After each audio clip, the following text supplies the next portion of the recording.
Tired of spending hours setting up your Shopify store? Welcome to my Shopify tips series, where I show you quick and easy ways to set up, grow, and optimize your store.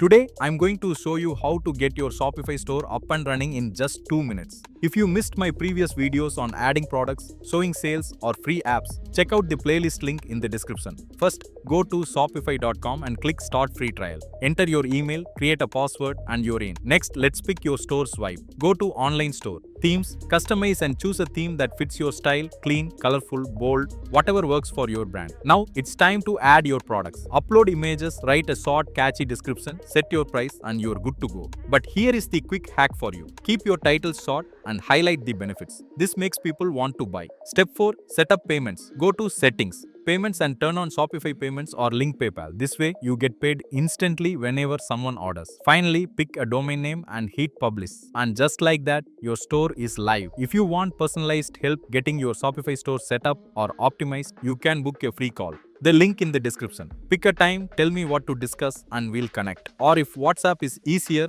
just click the link and ask your question. And subscribe for more quick Shopify tips.